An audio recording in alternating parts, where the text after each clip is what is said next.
Good morning student. आज हम लोग आपदा प्रबंधन के इकाई 5 नंबर चैप्टर को समझने जा रहे हैं, पढ़ने जा रहे हैं और उसका विस्तार से अध्ययन करने जा रहे हैं।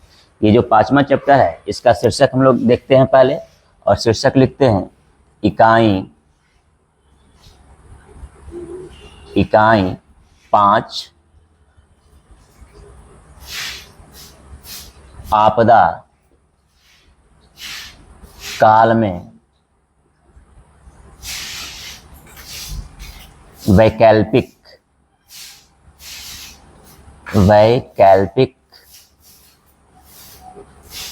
संचार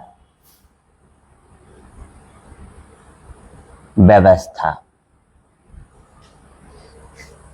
कौन सा चैप्टर देख रहे हैं? इकाई 5 का, जो आपदा प्रबंधन में है, और शीर्षक है आपदा काल में वैकल्पिक संचार व्यवस्था।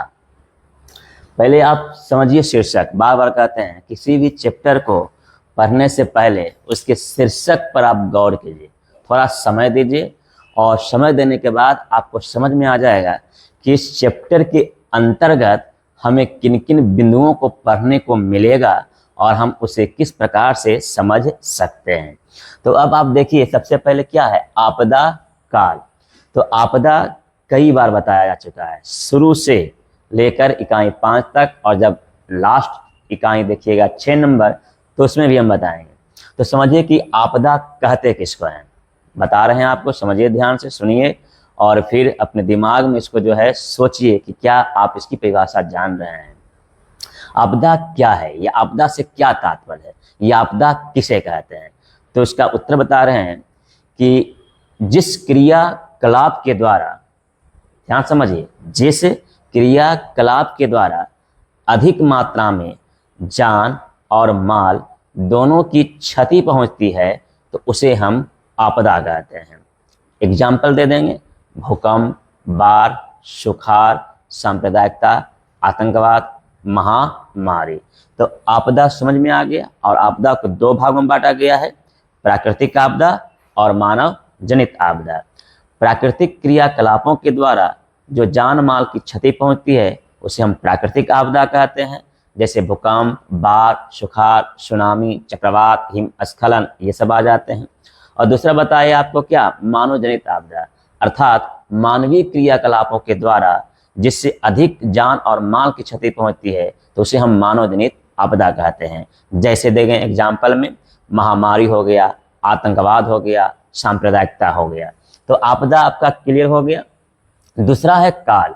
काल का यहाँ अर्थ क्या होता है? समय, यानी आपदा के समय में। फिर क्या है? वैकल्पिक संचार। वैकल्पिक का अर्थ क्या हुआ? वैकल्पिक का अर्थ होता है विकल्प, अर्थात ऑप्शन। क्या आपके पास कई प्रकार की प्लान है, जो एक प्लान के फेल होने के बाद आपका दूसरा प्लान जो है वह कारगर साबित हो जाए, सही साबित हो जाए, और वह आपका दूसरा तीसरा प्लान आपको आपदाओं से राहत दिलाने का काम कर दे। तो इसीलिए इसको हम वैकल्पिक कहते हैं, विकल्प के आधार पर। फिर देखिए संचार।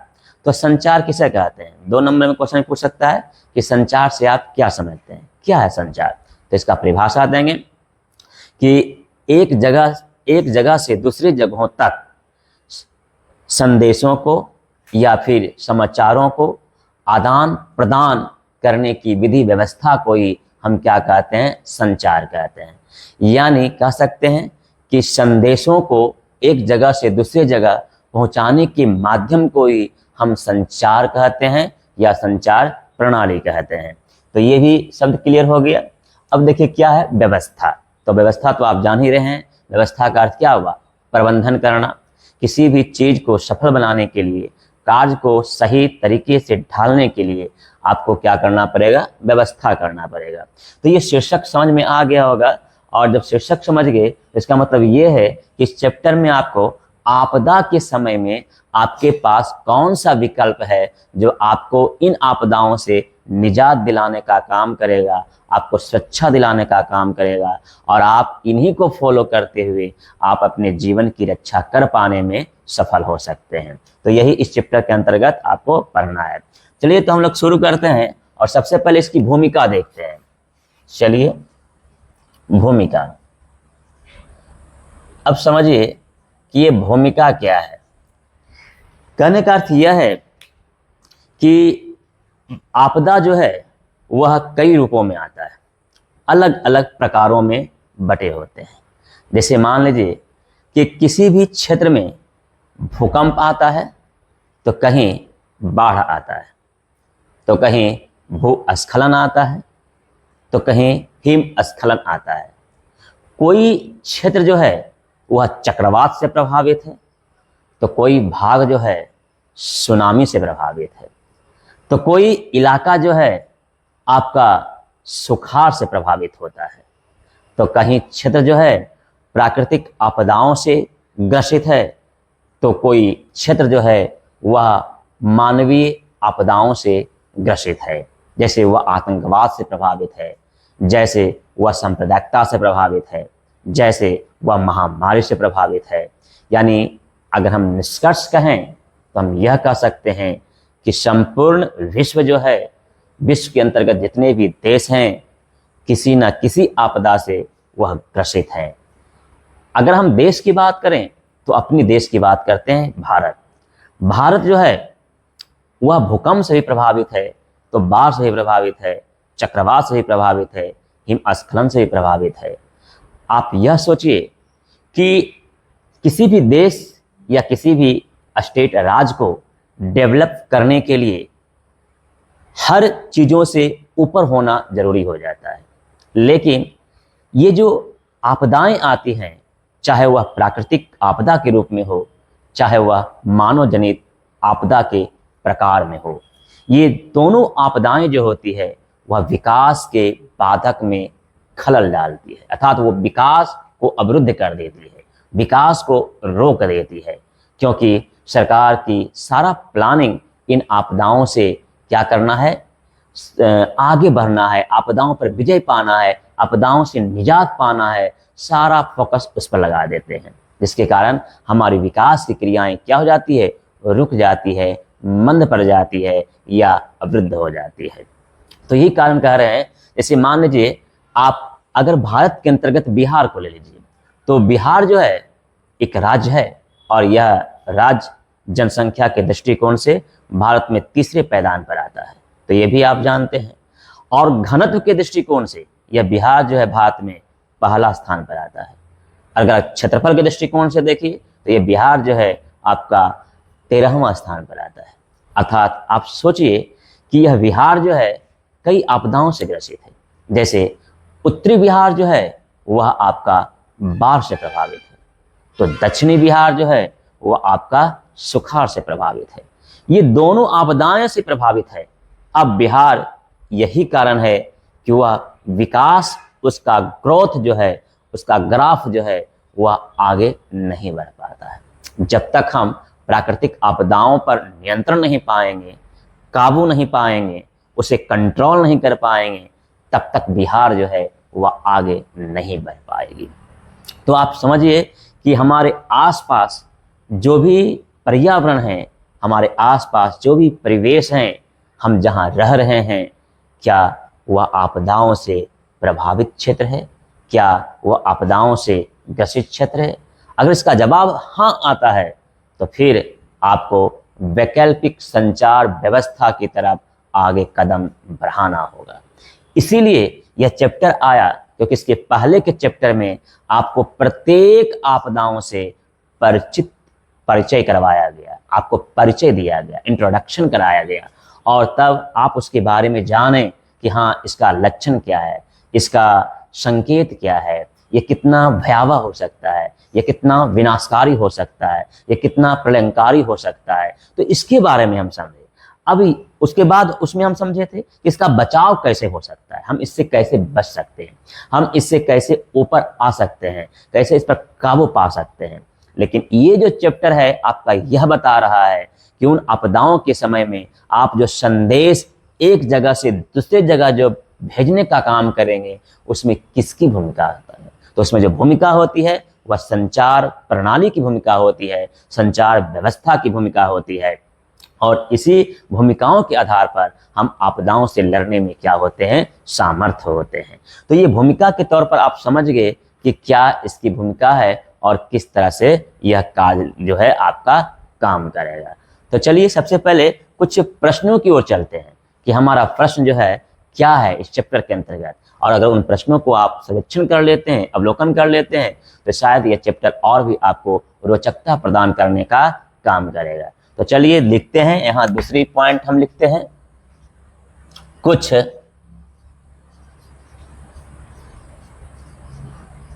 प्रश्नावली, कुछ प्रश्नावली तथ्य।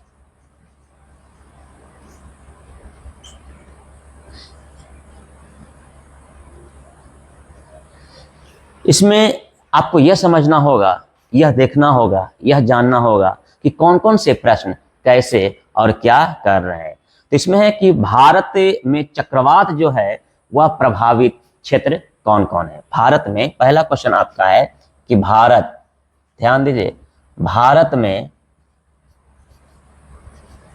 चक्रवात प्रभावित क्षेत्र, प्रभावित क्षेत्र कौन कौन है, कौन कौन है। आप समझिए क्या कह रहा है कि भारत में चक्रवात प्रभावित क्षेत्र कौन कौन है। हम आपको बताए थे कि चक्रवात क्या है, चक्रवात के बारे में आपको बताया गया था। तो चलिए सबसे पहले देखते हैं कि प्रभावित क्षेत्र इसके अंतर्गत कौन कौन से आते हैं। तो पहले है पूर्वी तटीय मैदान, पहला पॉइंट आता है पूर्वी तटीय मैदान। पहला क्या आया, पूर्वी तटीय मैदान। अब इसमें दूसरा पॉइंट आता है गुजरात का तटीय क्षेत्र। दूसरा पॉइंट देखिए, दूसरा आया गुजरात का तटीय क्षेत्र। देखिए तो पहला आया पूर्वी तटीय मैदान, दूसरा आया गुजरात का तटीय क्षेत्र, और जो तीसरा आता है वो आता अंडमान निकोबार द्वीप समूह। तीसरा जो आया वो क्या आया, अंडमान निकोबार द्वीप समूह। ये तीन आगे भारत में चक्रवात प्रभावित क्षेत्र के अंतर्गत ये तीन आए क्षेत्र। पूर्वी तटीय मैदान आए, फिर क्या है गुजरात का तटीय क्षेत्र आया, फिर क्या है अंडमान निकोबार द्वीप समूह आया। तो ये जो तीनों क्षेत्र हैं ये प्रभावित हैं। तो आपको बताया गया था कि ये जो चक्रवात क्या है, बताए थे चक्राकार हवाएं, बात मतलब क्या होता है हवाएं। तो चक्राकार हवाएं जो समुद्र में, समुद्र के द्वारा जो चक्र के रूप में, चक्राकार के रूप में जो हवाएं उत्पन्न हो रही है, उन हवाओं को ही क्या बताया गया था, चक्रवात बताया गया था। तो भारत के ये तीन क्षेत्र जो हैं वह चक्रवात से प्रभावित हैं। तो समझ में आ गया कि कौन कौन सा क्षेत्र है। चलिए अब हम लोग दूसरे प्रश्न की ओर बढ़ते हैं। ये क्यों लिख रहे हैं आपको बाद में बताया जाएगा। अब जैसे है देंगे कि भारत में भूकंप, भारत में भूकंप से प्रभावित क्षेत्र, प्रभावित क्षेत्र। अब देखिए इसको थोड़ा सा अच्छा से कि भारत में भूकंप से प्रभावित क्षेत्र जो हैं, प्रभावित क्षेत्र कितने जोनों में बांटा गया है।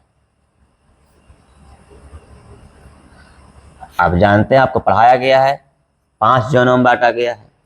चलिए तीसरा प्रश्न हम लिखते हैं।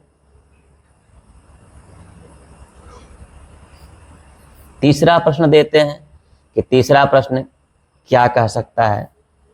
तीसरा जो है भारत में, या कह सकते हैं भारत का कितना प्रतिशत, कितना प्रतिशत,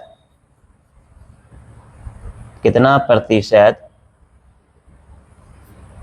भूकंप से प्रभावित क्षेत्र है ना, कितना प्रतिशत भू क्षेत्र का कितना प्रतिशत भूकंप से प्रभावित है। तो ऐसे भी लिख सकते हैं भारत का कितना प्रतिशत भू क्षेत्र का, चलिए भू क्षेत्र का भूकंप से प्रभावित है, भूकंप से प्रभावित है। अब देखिए भारत का कितना प्रतिशत भू क्षेत्र का भूकंप से प्रभावित है, तो ये आप जानते हैं, तो इसका सही आंसर क्या हो जाएगा आपका, इसका सही आंसर आपका हो जाएगा, लिख सकते हैं 56%। चलिए चौथे प्रश्न की ओर हम लोग चलते हैं। अब इसमें हम देखेंगे कि चौथा जो प्रश्न आप इसके अंतर्गत निकाल सकते हैं या कर सकते हैं कि भारत के कितने राज्यों का, ध्यान दीजिए भारत के कितने राज्यों के, पहले लिख देते हैं, चलिए भारत के कितने राज्यों के, ध्यान दीजिए भारत के कितने राज्यों के 16% भाग सूखा से प्रभावित है, 16% भाग सूखा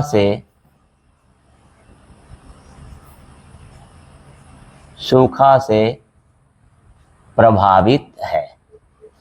देखिए भारत के कितने राज्यों के 16% भाग सूखा से प्रभावित है, तो इसका आप उत्तर दीजिएगा क्या, 16 राज्य।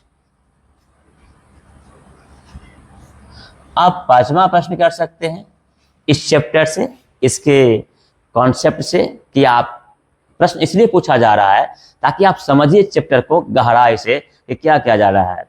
तो भारत में भूस्खलन कहाँ आता है, भारत में भूस्खलन कहाँ आता है, ध्यान दीजिए भारत में, क्वेश्चन दे सकते हैं भारत में भूस्खलन कहाँ आता है, तो इसका आपको उत्तर देना होगा 2 पॉइंटों में, है ना, 2 पॉइंटों में देना होगा। कह रहा कि भारत में भूस्खलन कहाँ आता है, तो इसमें दे सकते हैं, एक तो आप दे सकते हैं इसमें क्या, हिमालय क्षेत्र, हिमालय क्षेत्र दे सकते हैं, एक आप दे सकते हैं हिमालय क्षेत्र, और इसमें दूसरा दे सकते हैं पश्चिमी घाट। चलिए दूसरा पॉइंट दे सकते हैं पश्चिमी घाट। तो ये आया कि भारत में भूस्खलन कहाँ आता है, तो हिमालय क्षेत्र, यानी ऐसे भी दे सकते हैं हिमालय क्षेत्र में और पश्चिमी घाट में, ये आप समझ रहे हैं। अब इसमें और आप प्रश्न कर सकते हैं, प्रश्न डाल सकते हैं कि भारत में बाढ़ से कौन कौन सी नदी घाटी अधिक प्रभावित है। भारत में, ध्यान दीजिए छठा नंबर आप दे सकते हैं, भारत में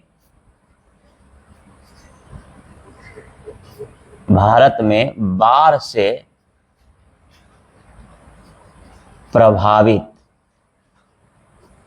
भारत में बाढ़ से प्रभावित कौन कौन सी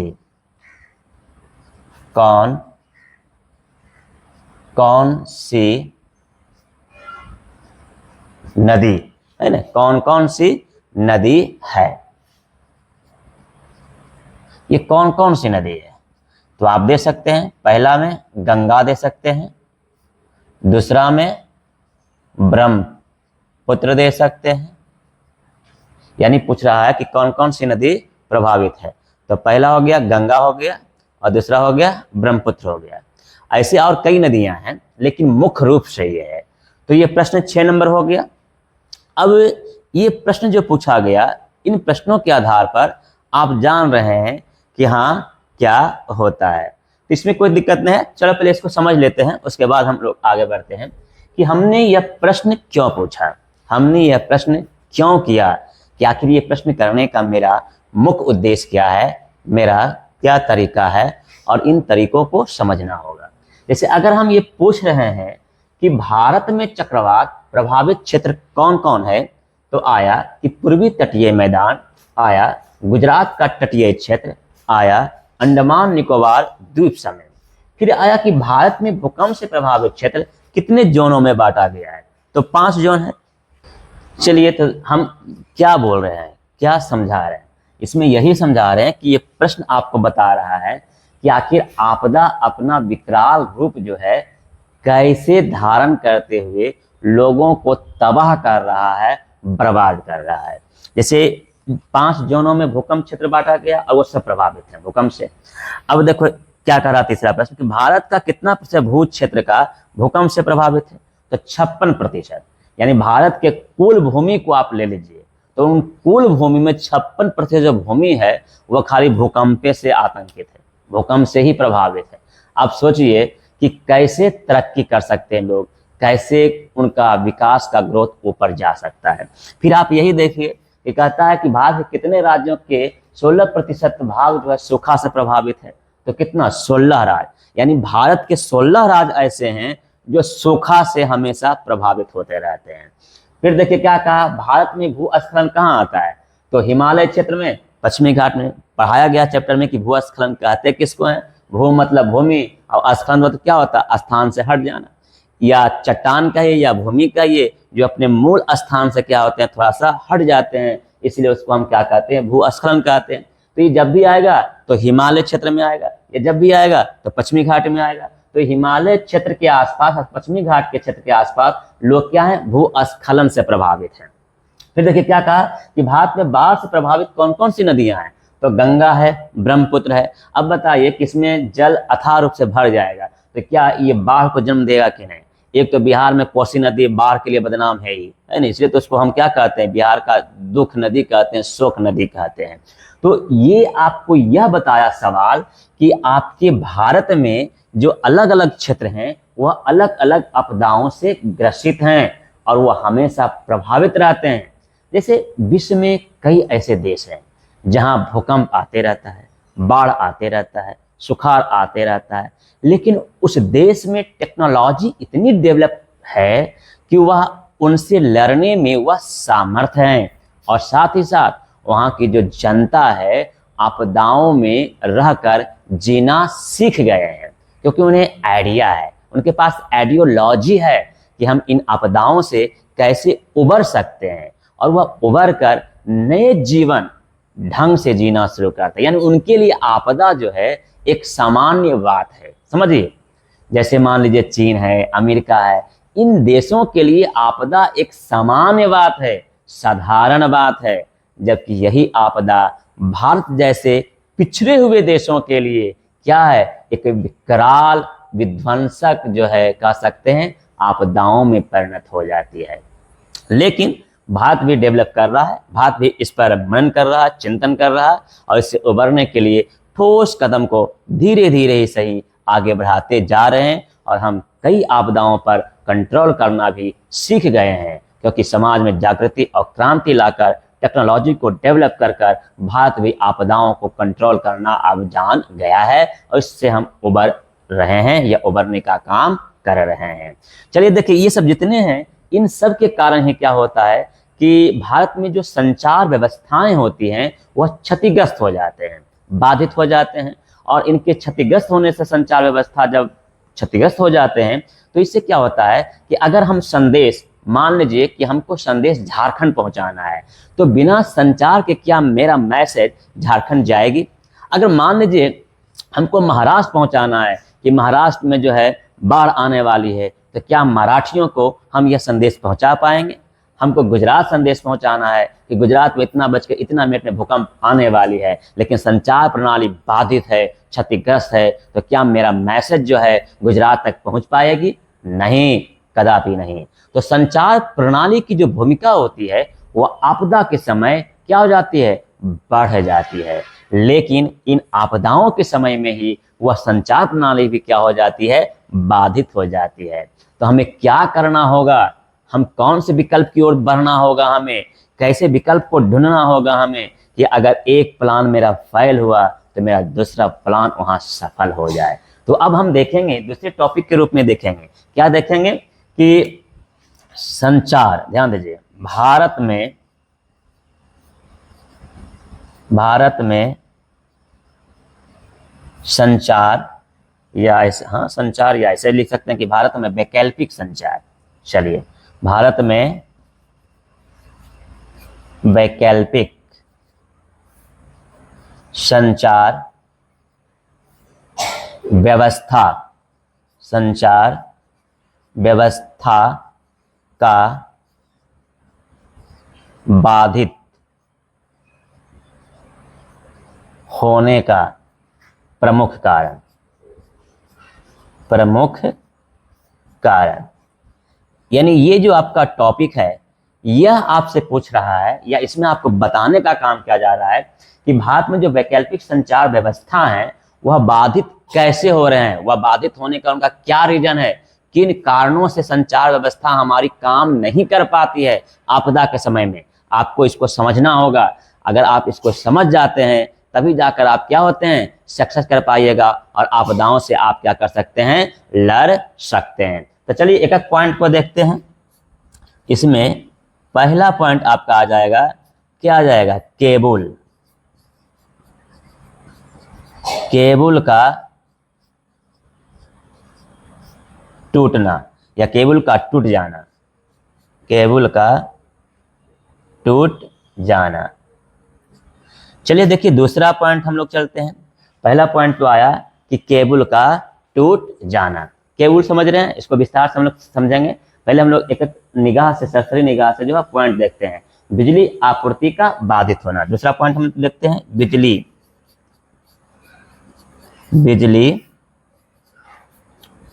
आपूर्ति का बाधित होना। देखें कि पहला है केबल का टूट जाना, दूसरा पॉइंट आया बिजली आपूर्ति का बाधित होना, और हम लोग तीसरे पॉइंट की ओर चलेंगे। तीसरा पॉइंट क्या है, संचार भवनों के ध्वस्त होने पर। पहले इतना लिखते हैं हम लोग, तीसरा पॉइंट संचार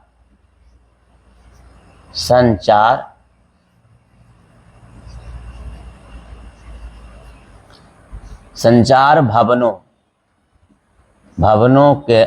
का ध्वस्त होने से, यानी संचार भवनों का ध्वस्त होने से, ध्यान दीजिएगा, ध्वस्त होने पर संचार यंत्रों का क्षतिग्रस्त हो जाना है ना। ध्वस्त होने पर, चलिए लिखिए, ध्वस्त होने पर संचार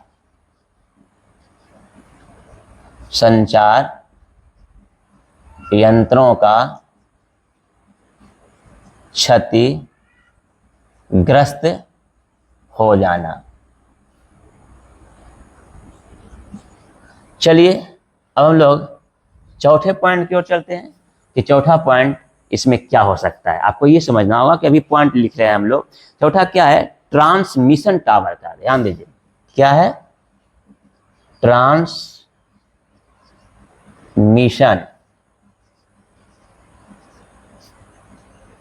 टावर का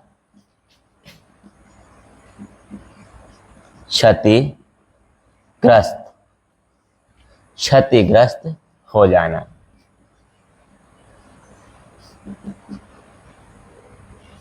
क्षतिग्रस्त हो जाना। अब इसको समझिए, क्या कहा कि भारत में वैकल्पिक संचार व्यवस्था बाधित होने के कौन से कारण हैं, तो केबल का टूट जाना। अब देखते होंगे कई चीज जो होते हैं, संदेश मैसेज पहुंचाने वाला जो केबल होता है, जो यंत्र होते हैं काम करने वाले, आप देखते होंगे छतरी के रूप में होता है, पेटी के रूप में होता है, एंटीना के रूप में होता है, किसी न किसी रूप में होता है। तो वो क्या हो जाएंगे, टूट जाएंगे। तो टूट जाएंगे तो क्या तरंग को वह कैच कर पाएंगे, क्या तरंग को वह पकड़ पाएंगे, नहीं पकड़ पाएंगे। इसीलिए मैसेज जहां पहुंचाना आप चाह रहे हैं उसका संपर्क टूट जाता है। फिर देखिए बिजली आपूर्ति का बाधित होना, अगर बिजली ही नहीं रहेगी, जैसे आ गया भूकंप, आ गया बाढ़, आ गया भूकंप आ जाएगा तो पोल गिर जाता है, ट्रांसफार्मर गिर जाता है, तार टूट के गिर जाता है, तो बिजली नहीं रहेगी। तो बिजली नहीं रहेगी तो क्या केबल काम करेगा? क्या बिजली नहीं रहेगी तो इलेक्ट्रॉनिक पार्ट काम करेंगे? बिजली पहुंचाने वाले यंत्र काम करेंगे? नहीं करेंगे।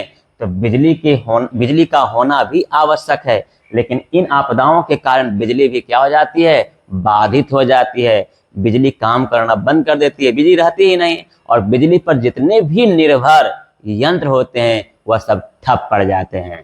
तो इसलिए ये हो गया। तीसरा क्या है? जिस मकान पर, जिस भवन पर संचार यंत्र लगे होते हैं, अगर वो भवन गिर जाए, वो मकान गिर जाए, तो मशीन भी उस पर जो रखा हुआ है वो गिरेगा कि नहीं गिरेगा? वो भी गिर जाएगा। और वह जब गिरेगा तो फिर वह काम कैसे करेगा? नहीं करेगा, क्योंकि उसका निर्माण करना फिर होगा, फिर उसका पुनर्निर्माण करना होगा, मरम्मत करना होगा, तब नहीं वह मशीन फिर काम करना शुरू करेगा। तो इसलिए कहा गया कि संचार भवन के ध्वस्त होने से ही संचार यंत्र क्या हो जाएंगे? क्षतिग्रस्त हो जाएंगे।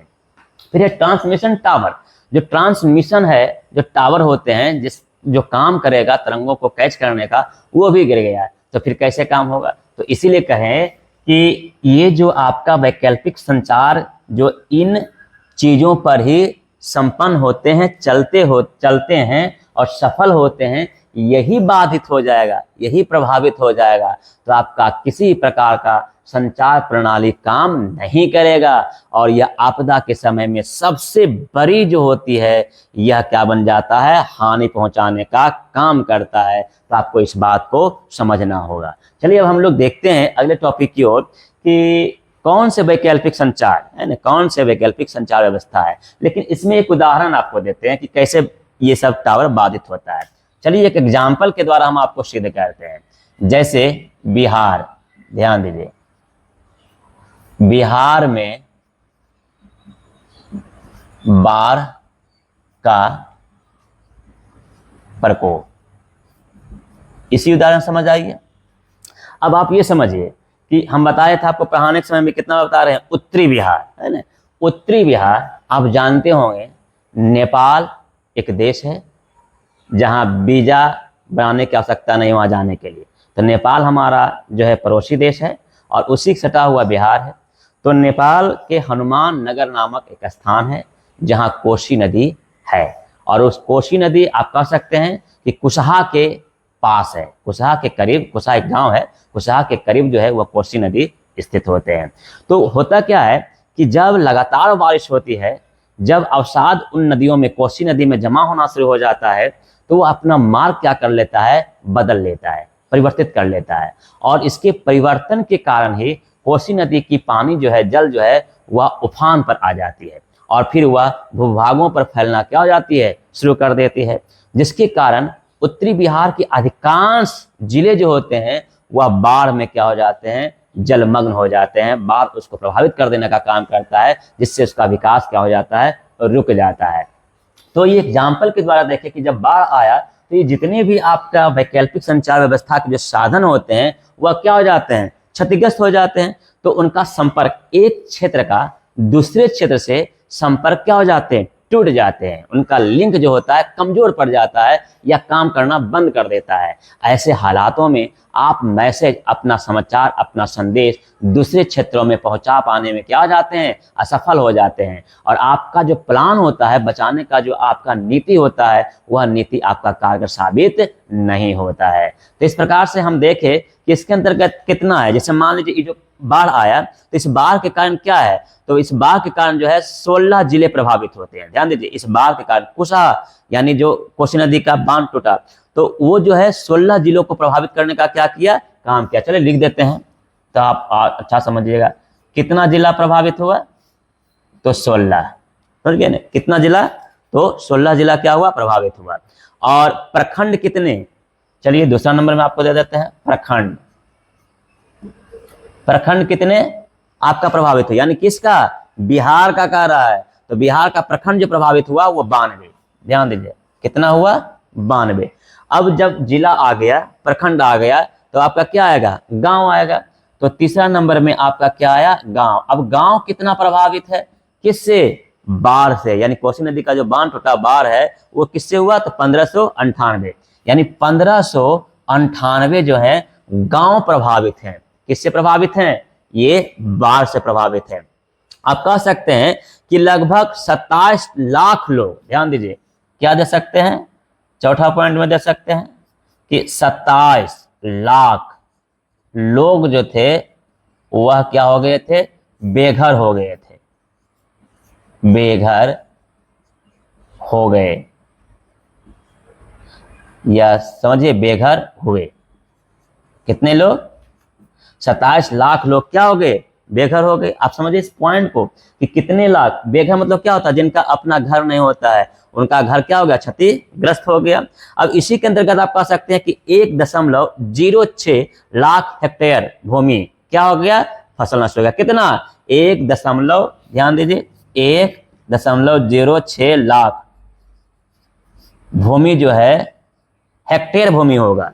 क्या है, हेक्टेयर भूमि, ये ध्यान दीजिए, 1.06 लाख हेक्टेयर, हेक्टेयर भूमि का फसल, भूमि का फसल क्या हो गया, नष्ट हो गया, नष्ट हो गया।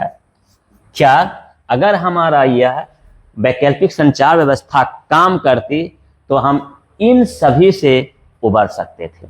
समझिए, एक कोसी नदी के मार्ग बदलने से कुशहा के पास से जो बाढ़ आया, उन बाढ़ में 16 जिला जो है बिहार प्रभावित हो गया, 92 प्रखंड प्रभावित हुए, 1598 गांव प्रभावित हो गया और 27 लाख लोग बेघर हो गए, यानी इनका घर गिर गया, समाप्त हो गया।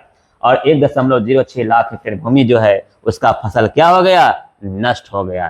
तो आप ये समझिए कि आखिर कैसे प्रभावित किया, तो इसके कारण लोग तबाह हो जाते हैं, त्रस्त हो जाते हैं। अब हम लोग अगले टॉपिक की ओर आते हैं और वह टॉपिक जो है अंतिम की ओर हम लोग बढ़ रहे हैं, ठीक ना। क्या बढ़ रहे हैं, तो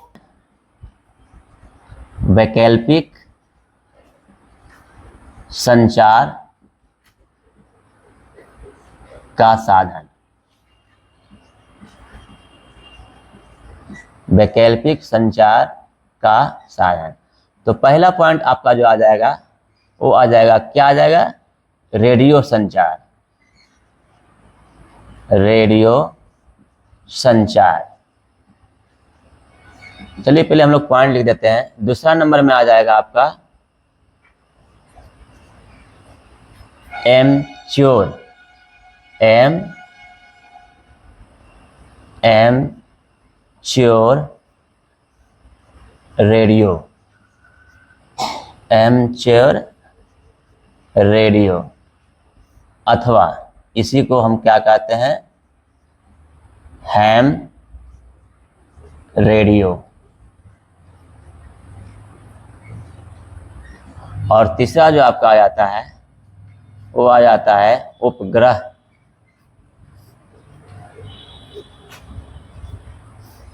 संचार। लिखावट आप देखिए कि क्या है ना। तो लिखावट में आप देखिए यहाँ गड़बड़ करते हैं लिखने में लोग, एमच्योर रेडियो या फिर हैम रेडियो, और इसको हम क्या कहेंगे, तीसरा पॉइंट उपग्रह संचार। चलिए इतना हम लोग देखते हैं। अब इसमें क्या देखते हैं, सबसे पहले देखेंगे कि वैकल्पिक संचार का जो साधन है हमारा, वो पहला क्या है, रेडियो संचार है। आपको समझना होगा कि रेडियो संचार क्या है। रेडियो संचार जो है यह एक इलेक्ट्रॉनिक, ध्यान दीजिए, इलेक्ट्रॉनिक तरंग होती है। और ये इलेक्ट्रॉनिक तरंग जो होती है यह एंटीना के द्वारा प्रेषित किए जाते हैं, यानी एंटीना के द्वारा जो है वह तरंगों को एक जगह से दूसरे जगह क्या किया जाता है, ट्रांसफर किया जाता है, छोड़ा जाता है, और एंटीना ही क्या करती है, कैच करती है। तो ये एंटीना द्वारा प्रेषित किए जाते हैं। उसके बाद इसमें जो है उच्च फ्रीक्वेंसी, निम्न फ्रीक्वेंसी और अधिक उच्च फ्रीक्वेंसी की तरंगे जो होती है वह काम करती है। अगर आप कहें तो ये आपदा के समय जो है वह 5 से 50 किलोमीटर की रेंज को यह कवर करती है, और इसके आधार पर रेडियो संचार आपदा के समय में एक वरदान साबित हो जाती है। और हम इस रेडियो संचार के द्वारा अपने आसपास के इलाकों को किसी भी प्रकार की आपदाओं का मैसेज पहुंचा सकते हैं, उसे बचाने का तरीका बता सकते हैं, उस जो फंसा हुआ व्यक्ति आपदा में है उसको निकलवाने का हम साधन या रास्ता भी बता सकते हैं। तो रेडियो संचार हमारे पास वैकल्पिक संचार का एक उत्तम साधन भी माना जाता है। चलिए अब हम लोग दूसरी तरफ चलते हैं, एमेच्योर रेडियो अथवा हैम रेडियो। इसका अर्थ क्या है? इसका शाब्दिक अर्थ होता है गैर वाणिज्यिक संसाधन या गैर वाणिज्यिक संगठन। ध्यान दीजिए, गैर वाणिज्यिक यंत्र भी आप कह सकते हैं। तो गैर वाणिज्यिक यंत्र मतलब क्या हुआ? इसका अधिकांश उपयोग जो करते हैं वह व्यापार के लोग करते हैं। हालांकि ये जो है आपका भारत में संचार मंत्रालय विभाग के द्वारा यह चलाया जाने वाला साधन होता है। कौन? संचार मंत्रालय विभाग के द्वारा चलाया जाता है। इसका मुख्य रूप से जो उपयोग होता है वह होता है शिक्षा के रूप में होता है, यानी शिक्षा के क्षेत्र में होता है, अनुसंधान के क्षेत्र में होता है, या फिर आप कह सकते हैं व्यापार या व्यवसाय के क्षेत्र में होता है। यानी ये जो है ये बड़े व्यापक स्तर पर विस्तार के रूप में इसका यूज किया जाता है। अब जैसे मान लीजिए आप कह सकते हैं कि अगर कोई व्यापारी वर्ग के लोग, अमीर वर्ग के लोग होते हैं तो उसे इस प्रकार के संचार प्रणाली को वह निजीगत रूप में उसका उपयोग करने का वो अधिकारी बन जाता है, अर्थात वो अपने तरीके से इसका उपयोग करता है और अपने व्यवसाय को आगे बढ़ाने का क्या करता है? काम करता है। तो ये जो एमेच्योर रेडियो हुआ यह उच्च फ्रीक्वेंसी वाला होता है, अर्थात अधिक दूरी के क्षेत्रों के लिए वो आपदा के समय में क्या आता है? काम में आ जाता है। तो हम यह भी देखें कि एमेच्योर रेडियो क्या है और हैम रेडियो क्या है। चलिए हम लोग तीसरे की ओर चलते हैं, जिसका शीर्षक क्या है? उपग्रह संचार। ये उपग्रह संचार क्या है? उपग्रह संचार अंतरिक्ष में होते हैं।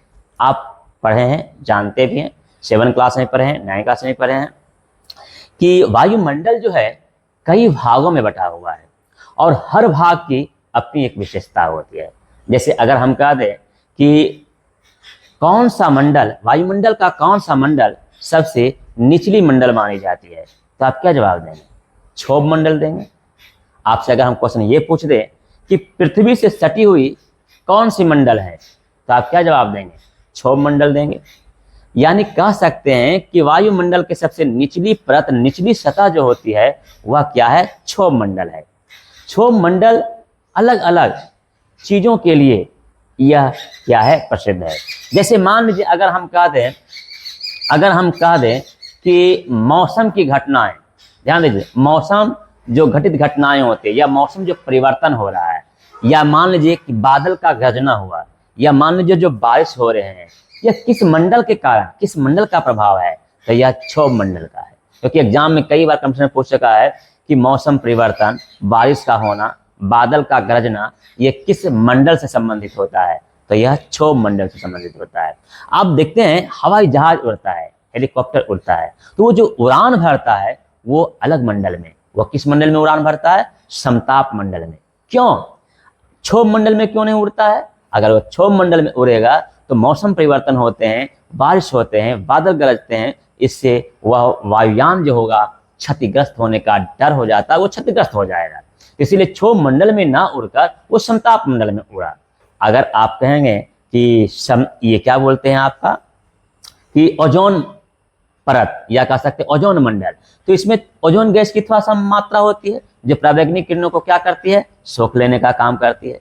तो कहने का अभिप्राय यह है कि अंतरिक्ष में कई मंडल होते हैं और उन्हीं मंडलों में एक काम मानव के द्वारा कर लिया गया है, और वह क्या है? वहां उपग्रह संचार को स्थापित कर दिया गया है, व्यवस्था वहां जो है कर दिया गया है, उपग्रह संचार। अब उपग्रह संचार सैटेलाइट को वहां सेट कर दिया। अब इससे क्या होता है कि वह जितनी भी पृथ्वी पर और वायुमंडल में जो गतिविधियां होगी, उन गतिविधियों पर उनकी पैनी नजर होगा, पैनी निगाह होगा। यही उपग्रह संचार होने के कारण ही हम क्या करते हैं? इसका उपयोग कर पाते हैं दूरदर्शन के रूप में। आप जो घर में बैठकर टीवी का मजा लेते हैं, या आप मोबाइल का आनंद लेते हैं, टैब चला रहे हैं, लैपटॉप चलाने का काम कर रहे हैं, ये किसके कारण हो रहा है? ये उपग्रह संचार के कारण हो रहा है। अगर उपग्रह संचार वहां स्थापित नहीं होता तो आप घर बैठे मनोरंजन के रूप में आप अपने मन को बहलाने में सामर्थ्य नहीं हो सकते थे। तो उपग्रह संचार एक वरदान साबित हुआ और वैज्ञानिकों के लिए यह एक वरदान बना तथा लोगों को सहजता महसूस कराने का भी कार्य किया। तो जो उपग्रह संचार है, इसके फिट होने के कारण, वहाँ स्थापित करने के कारण हम आपदाओं पर भी नजर रखने का काम करते हैं। जैसे किस क्षेत्र में कौन सी गतिविधियां हो रही है, हम इसका पूर्वानुमान लगाते हैं। जैसे आप कहते हैं ना कि हम सिस्मोग्राफ के द्वारा भूकंप का पूर्वानुमान लगा लेते हैं, हम सिस्मोग्राफ के द्वारा सुनामी का पूर्वानुमान लगा लेते हैं। तो यह पूर्वानुमान आप किस आधार पर लगाते हैं? क्योंकि आपने क्या किया, उपग्रह संचार जो है अंतरिक्ष में बैठा दिए हैं, उपग्रह स्टेशन स्थापित कर दिए हैं, इसीलिए आप क्या करते हैं, पूर्वानुमान लगाने में सफल होते हैं। आज देखते होंगे टावर, बड़े बड़े टावर स्थापित हुआ है, वह टावर इन्हीं उपग्रह संचार के तरंगों को जो है क्या करता है, कैच करता है और फिर आपके डाटाओं पर क्या करता है, भेजने का काम करता है। तो समझिए कि ये जितने भी हम घटनाओं का अवलोकन कर रहे हैं या उसको जान रहे हैं या जानकारी हमारे तक पहुंच रही है, उसमें सबसे बड़ा हाथ क्या है, उपग्रह संचार का ही होता है। इसमें क्या है, ये बिना तार का है, बेतार है। ये एक तरंग के कंपन के द्वारा ही हमारे पास आता है। क्या आपके मोबाइल में तार लगा हुआ है? नहीं। पहले क्या था, टेलीफोन था, तो वो तार होता था। लेकिन जब वह टेलीफोन का तार होता था तो पहले क्या होता था, जैसे लाइन का तार पोल पर से जाता, उसी तरह से जाता था, चोर लोग उसको काट लेते थे, बाधित हो जाता था। लोग जमीन में तार को लेकर जाने लगे, टेलीफोन का, उसको भी खत्म कर दिया। अब क्या किया, बिना तार का कर दिया है, मोबाइल आपके हाथ में रहता है। आप समझिए कि पहले जो था, आपदा के समय में सबसे लोकप्रिय साधन जो था वह टेलीफोन सेवा था। लेकिन आज वर्तमान समय में जो है हमारे लिए आपदा के समय में सबसे लोकप्रिय साधन जो है वह मोबाइल बन गया है। लेकिन अगर आपका एग्जाम में क्वेश्चन आया कि सबसे लोकप्रिय साधन आपदा के समय में कौन सा है, तो आपको मारना पड़ेगा क्या, टेलीफोन। ऐसा नहीं कि मोबाइल मार दीजिए, क्योंकि टेक्स्ट बुक के आधार पर आपका उत्तर क्या सही करेगा, टेलीफोन। और हमारे अनुसार तो कहेंगे कि इस क्वेश्चन को ही छोड़ दीजिए, कौन ठिकाना है कि बोर्ड वाले जो हैं वह सेट कर दें मोबाइल। वो कहेगा कि हम तो वर्तमान पूछ रहे हैं तो मोबाइल न चलेगा, आप प्राचीन वाले कहा दे रहे हैं। तो इस क्वेश्चन को छोड़ देने में ही भलाई होती है। तो देखें कि उपग्रह संचार कितने काम की बात करती है। ये जितने भी, हम कह सकते हैं कि जितने भी टेक्नोलॉजी, सैटेलाइट जो है, ये जितने भी ई कंडीशन जो काम कर रहा है, या हम कह सकते हैं टेक्नोलॉजी जो आगे बढ़ रही है, उसका एक ही रीजन क्या है, उपग्रह संचार है। इस प्रकार हम कह सकते हैं कि वैकल्पिक संचार व्यवस्था के रूप में आपदा के समय में ये तीन ही आते हैं, रेडियो संचार आते हैं, एमेच्योर रेडियो आता है और उपग्रह संचार आते हैं, जिसके द्वारा आप क्या कर सकते हैं, आपदाओं से लोगों को निजात दिलाने का काम, उससे छुटकारा दिलाने का काम और उसे सुरक्षित रखने का काम कर सकते हैं। तो यह चैप्टर जो है यहीं आपका क्या होता है, समाप्त होता है। और अब जो है इसका क्या देखेंगे, क्वेश्चन आंसर हम लोग देखेंगे। अब हम लोग इस चैप्टर का क्वेश्चन आंसर देखते हैं, जो किताब का अभ्यास में प्रश्न दिया हुआ है। देखिए क्या कहता है। पहला स्टेप में हम लोग देखेंगे वस्तुनिष्ठ प्रश्न, अर्थात ऑब्जेक्टिव क्वेश्चन। तो ऑब्जेक्टिव क्वेश्चन में पहला क्वेश्चन है कि सामान्य संचार व्यवस्था के बाधित होने का मुख्य कारण क्या है। तो पहला ऑप्शन है केबल का टूट जाना, दूसरा ऑप्शन है संचार टावरों की दूरी, तीसरा ऑप्शन है टावरों की ऊंचाई और चौथा ऑप्शन है इनमें से कोई नहीं। तो इसका सही आंसर जो आपका हो जाएगा, ए नंबर हो जाएगा, केबल का टूट जाना। केबल के टूटने से ही संचार व्यवस्था क्या हो जाती है, बाधित हो जाती है। चलिए हम लोग दूसरे प्रश्न की ओर चलते हैं। संचार का सबसे लोकप्रिय साधन कौन सा है। तो पहला ऑप्शन है सार्वजनिक टेलीफोन, दूसरा ऑप्शन है मोबाइल, तीसरा ऑप्शन है वॉकी टॉकी, चौथा ऑप्शन है रेडियो। तो इसमें जो सही विकल्प आपका हो जाएगा, ए नंबर हो जाएगा सार्वजनिक टेलीफोन। लेकिन यहाँ आप यह समझ लीजिए कि जब तक इस बुक को लिखा गया था, चैप्टर को लिखा गया था, उस समय तक सार्वजनिक टेलीफोन ही जो था वह संचार का सबसे लोकप्रिय साधन था। लेकिन मोबाइल इतना लोकप्रिय हो गया, आज देखिए प्रत्येक घर में, प्रत्येक व्यक्ति के पास, एक व्यक्ति के पास 2-3 मोबाइल रहता है। तो सबसे लोकप्रिय साधन वर्तमान समय में अगर देखा जाए तो वह संचार का सबसे लोकप्रिय साधन कौन सा बन जाएगा? मोबाइल बन जाएगा। इसलिए अगर ये क्वेश्चन बोर्ड एग्जाम में आता है तो आप किस ऑप्शन के साथ जाइएगा, क्योंकि यह दुविधा उत्पन्न कर देगा। आपके चैप्टर में ही लिखा गया है कि पहले लोकप्रिय साधन ये था और नीचे लिख दिया गया है वर्तमान में मोबाइल भी लोकप्रिय हो गया है, तो इसमें फंस जाइएगा। तो अगर आप कह सकते हैं कि 80 में 40 प्रश्न कन्फर्म चुनने वाला आ रहा है तो कन्फर्म चुनिए, ऐसे दुविधा वाला प्रश्न मत चुनिए, क्योंकि नंबर कट भी सकता है। लेकिन अगर नहीं है कन्फर्म और आपको लग रहा है कि इसी को हमको बनाना पड़ेगा, इसमें हम जा सकते हैं, तो फिर आप सार्वजनिक टेलीफोन के साथ ही जाइए। चलिए अब हम लोग तीसरे प्रश्न की ओर आते हैं। तीसरा प्रश्न कह रहा है कि सुदूर संवेदी उपग्रह, इसी का दूसरा नाम है रिमोट सेंसिंग उपग्रह, का प्रयोग किस लिए होता है? यानी सुदूर संवेदी उपग्रह जो होते हैं इसका उपयोग किस लिए किया जाता है? तो पहला ऑप्शन है दूर संचार के लिए, दूसरा ऑप्शन है मौसम विज्ञान के लिए, तीसरा ऑप्शन है संसाधनों की खोज के लिए एवं चौथा ऑप्शन है दूरदर्शन के लिए। इसमें आपका जो सही विकल्प हो जाएगा सी नंबर हो जाएगा, संसाधनों की खोज के लिए एवं। एवं का अर्थ हुआ कि इसके आगे भी हो सकता है। तो हम ये 3 प्रश्न देखें फेज 1 अर्थात ऑब्जेक्टिव क्वेश्चन के अंतर्गत। ऐसे तो कई क्वेश्चन और भी बन सकते हैं, जैसे मान लीजिए आपसे पूछ देगा कि एमेच्योर रेडियो या हैम रेडियो का शाब्दिक अर्थ क्या है, तो आपको क्या बताया गया था? बताया गया था कि गैर वाणिज्यिक प्रयोजनों के लिए इसका उपयोग करना। चलिए अब हम लोग फेज 2 अर्थात स्टेप सेकेंड की ओर बढ़ते हैं, जो क्या है शॉर्ट क्वेश्चन की ओर ले जाता है। तो शॉर्ट क्वेश्चन है, पहला शॉर्ट क्वेश्चन आपका है, फर्स्ट क्वेश्चन है कि समान संचार व्यवस्था के बाधित होने के प्रमुख कारणों को लिखिए, जो आपको 4 पॉइंट में पढ़ाया गया था।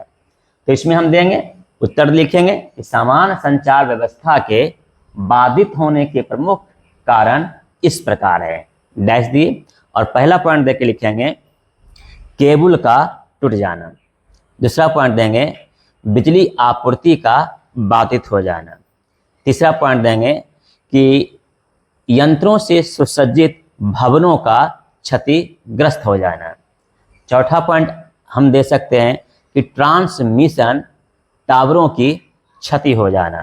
तो ये 4 पॉइंट दिए जो समान संचार व्यवस्था को क्या होता है बाधित करने का कारण बनता है। चलिए हम लोग सेकेंड क्वेश्चन की ओर बढ़ते हैं। सेकेंड क्वेश्चन कह रहा है कि प्राकृतिक आपदा में उपयोग होने वाले किसी एक वैकल्पिक संचार माध्यम की चर्चा करें। इस क्वेश्चन को छोड़ देते हैं क्योंकि इस क्वेश्चन को हम लोग एक लॉन्ग क्वेश्चन पकड़ेंगे जिसमें सारा क्वेश्चन समावेशित हो जाता है। देखिए स्टेप 3 में आए और स्टेप 3 जो है वो आपका लॉन्ग क्वेश्चन की ओर है। तो लॉन्ग क्वेश्चन में पहला क्वेश्चन देख लेंगे, पहले दोनों क्वेश्चन को देख लेंगे। पहला क्वेश्चन कह रहा है, फर्स्ट क्वेश्चन कह रहा है कि प्राकृतिक आपदा में वैकल्पिक संचार माध्यमों का विवरण प्रस्तुत कीजिए। तो तीनों इसमें आ जाएगा। कौन कौन आ जाएगा? हैम रेडियो आ जाएगा, उपग्रह संचार आ जाएगा और तीसरा रेडियो संचार आ जाएगा। तो तीनों आ गया। तो इस क्वेश्चन को भी हम छोड़ते हैं और सेकेंड क्वेश्चन को देखते हैं लॉन्ग का, कि निम्नलिखित पर नोट लिखिए। क्या है? पहला है हैम रेडियो, दूसरा है उपग्रह संचार, एक छोड़ दिया रेडियो संचार। अब बताइए कि इनमें से कौन सा क्वेश्चन हम चूज करेंगे कि हमें उसमें बहुत सारे क्वेश्चन समावेशित हो जाएगा। तो इसमें आप चूज कीजिएगा पहला क्वेश्चन, क्योंकि अगर पहला क्वेश्चन आप याद रखते हैं तो आपका ये दोनों आ जाएगा और फिर आपका ये दूसरा शॉर्ट क्वेश्चन आ जाएगा। तो चलिए पहले क्वेश्चन को हम लोग देख रहे हैं कि पहला क्वेश्चन क्या पूछ रहा है। पहला क्वेश्चन जो है यानी फर्स्ट क्वेश्चन जो आपसे पूछ रहा है कि प्राकृतिक आपदा में वैकल्पिक संचार माध्यमों का विवरण प्रस्तुत कीजिए। तो इसका आंसर देंगे कि प्राकृतिक आपदा में वैकल्पिक संचार माध्यमों का विवरण इस प्रकार है, डैश देंगे और पहला पॉइंट दे के लिखेंगे रेडियो संचार, फिर डैश देंगे, फिर इसका वर्णन करेंगे, कहेंगे कि रेडियो संचार जो होता है वह इलेक्ट्रोमैग्नेटिक होता है, जिसमें एंटीना जुड़ा होता है और इस एंटीना के द्वारा ही क्या किया जाता है, किरणों को, तरंगों को प्रेषित किया जाता है। अर्थात यह एंटीना ही है जो तरंगों को एक जगह से दूसरी जगह जो है वह क्या करता है, कैच करता है या उसको संग्रहित करने का काम करता है। और फिर ये जो रेडियो संचार होता है यह निम्न फ्रीक्वेंसी का, उच्च फ्रीक्वेंसी का और अधिक उच्च फ्रीक्वेंसी का हो सकता है। अर्थात यह जो है 5 से 50 किलोमीटर की दूरी तक ये क्या करता है, एरिया को कवर करने का काम करता है। और फिर इन क्षेत्रों के दायरों में जो जहां आपदा आती है उस आपदा के समय यह यंत्र रेडियो संचार जो है हमारा वैकल्पिक संचार बन जाता है और फिर हम आपदाओं से उन्हें क्या करते हैं, बचाने का काम कर सकते हैं। ये जो आपका होता है रेडियो संचार जो होते हैं वह एक ऐसी संचार माध्यम बनती है जो क्या करती है, आपदाओं के समय राहत दिलाने का कार्य करती है। तो हम ये भी देखें कि किस प्रकार से प्राकृतिक आपदा में वैकल्पिक संचार के रूप में पहला यानी फर्स्ट जो पॉइंट आया वो रेडियो संचार हमें किस प्रकार से बचाया। अब दूसरा जो हम पॉइंट लिखेंगे यानी सेकंड पॉइंट जो हम लिखेंगे वो क्या देंगे, हैम रेडियो देंगे। और हम आपको बताए थे पढ़ाने के क्रम में कि हैम रेडियो का दूसरा नाम क्या है, एमेच्योर रेडियो होता है। ये एमेच्योर रेडियो का शाब्दिक अर्थ होता है वाणिज्यिक, गैर वाणिज्यिक प्रयोजनों के लिए उपयोग किया जाने वाला। अब ये जो होता है हैम रेडियो यह किस लिए होता है, दूरदर्शन के प्रयोग के लिए किया जाता है। ये किस लिए किया जाता है, अनुसंधान के लिए किया जाता है। ये किस लिए किया जाता है, मौसम विज्ञान के लिए किया जाता है। इसमें हम इसका उपयोग करने का काम करते हैं। शिक्षा के क्षेत्र में इसका हम उपयोग भी कर सकते हैं। तो ये कई प्रकार के उपयोग में हैम रेडियो आ जाता है। और हैम रेडियो जो है आपदा के समय में हमारा वैकल्पिक संचार का एक उत्तम साधन भी माना जाता है। ये जो होते हैं उच्च फ्रीक्वेंसी वाले तरंगों को क्या करता है, यह संचय करने का काम करता है। अर्थात यह अधिक दूरी तक आपदाओं के समय यह क्या करता है, उस एरिया को कवर करने का कार्य करता है और लोगों को क्या करता है, बचाने का काम करता है। इस प्रकार हम कह सकते हैं कि इन क्षेत्रों के द्वारा, तो इस प्रकार हम कह सकते हैं कि हैम रेडियो जो होता है वह आपदाओं के समय लोगों को निजात दिलाने का क्या करता है, कार्य करता है।